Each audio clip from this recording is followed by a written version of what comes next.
Right, we're going to chat. In fact, I'll take some of your comments just now via WhatsApp voice note. But in the meantime, yesterday we used the word bizarre. This is another story that's bizarre, but something completely different. The Malmesbury teenager arrested in an FBI-tipped raid for ordering American children to sexually abuse themselves and then to mutilate animals struggled so badly at school that a psychometrist recommended that he be excused from writing his third-term exams in 2024.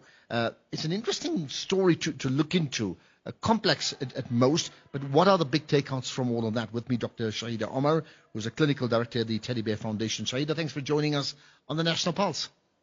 Thank you to you, Ashraf, and to the listeners. Thank you. First, what is your understanding of the story? And perhaps just share a little bit more so that the audience has context. Okay, so for me, firstly, it's deeply concerning, particularly because networks such as 764 represent a form of exploitation that can move into a child's bedroom through a phone or a computer. So any device, whether it's a tablet, phone, or computer. And from a child protection perspective, the important message here is that the danger is not simply the content children may encounter online. It is a deliberate manipulation of children by individuals who understand their vulnerabilities and use those vulnerabilities against them.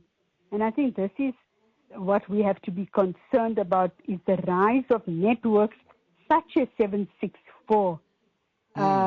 What makes these networks particularly dangerous is the combination of grooming, psychological manipulation, the sexual exploitation, threats, blackmail, and humiliation.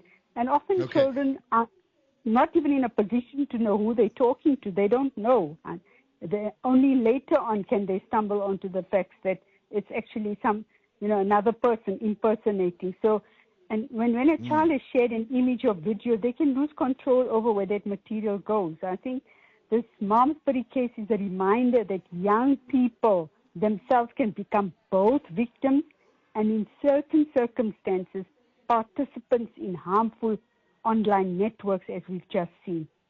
Okay, now, the point is, if I spoke to you 5 years ago, you probably would say something similar, and maybe 10 years ago also, meaning that this rise appears to be continuing unabated. What should the societal pushback to this be? Well, firstly, I think we are just, what we should actually look at is, why are children particularly vulnerable, Ashraf? Because if you look at the target group here, the target population group, we know that we're dealing a lot with, and in this case, in Malmesbury as well, it's an adolescent, a 16-year-old, and they are, obviously at a phase or stage in their life of volatility, vulnerability, emotionally and socially. And the reality is that teenagers are always seeking acceptance, belonging, attention, validation, and independence. And online predators can exploit precisely these kind of needs.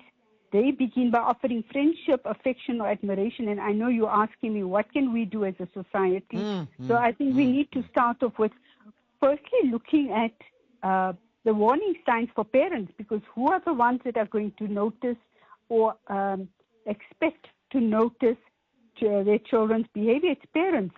So parents need to be more interventionist. Would I be right in saying that? Indeed. Yeah, indeed. Certainly parents need to look out, be more vigilant, and pay attention to changes in behavior, particularly when there's several behaviors occurring together. You can't just take one isolated behavior and say, oh, there's something wrong here, something drastic or bizarre. I think we need to move beyond that they have to take a few behaviors into consideration. And so parents also... Okay, but I just think parents protect children without shutting down communication, because often the most powerful protection is an open relationship in which a child knows that they can come to you without immediately being punished or humiliated, that the parents' platform is a platform of protection. Okay, Shahida, I've got Eric Miani, who's co-hosting for the day, so this is his voice next. A quick question. Would it be too simplistic to say you should give your children what they go and look for outside. Meaning, if they don't have enough love in the household, if they don't get the validation in the household, they're easier to manipulate, which would be an earlier step to having to prevent it from happening. Would that be too simplistic? I completely agree. I think children are needy, they are vulnerable, and often children resorting to these kind of behaviors are seeking out a need for acceptance, validation, recognition, and this is something that we have to consider. So I completely support you, Eric, in your statement. Shaida, just to end up then, right? At the moment we're talking about the 16-year-old, this obviously unnamed child, really, who's the perpetrator, but in fact is also a victim. And I understand there's, and that's what the psychometric tests talk about, right? Tell me about that. I mean, on one hand, the perpetrator, but how it affects that person as well. So, in studies and in our clinical experiences, what we have found that often children who are displaying harmful sexual behavior, problematic sexual behavior, often are coming from backgrounds of adversity. So whether it's a history of victimization, whether it's physical abuse, sexual abuse, exposure to child sexual abuse material, and coming from dysfunctional families, substance abuse. So there are numerous risk factors that contribute to this behavior. So you are absolutely correct. That victimizer probably is a victim himself or herself. And that is the context we need to understand this from. We can't, it's not about blaming and shaming the child. We have to preserve the relevant evidence and actually explore the context and look at the risk factors and the protective factors and look also at pattern, duration, frequency, and severity in order to look at what would be the appropriate intervention, because there might be low risk, medium risk, and high risk. Your low risk and medium risk offenders or initiators of this kind of behavior would be conducive and receptive to interventions. High risk would have to be within a secure care facility. Yeah.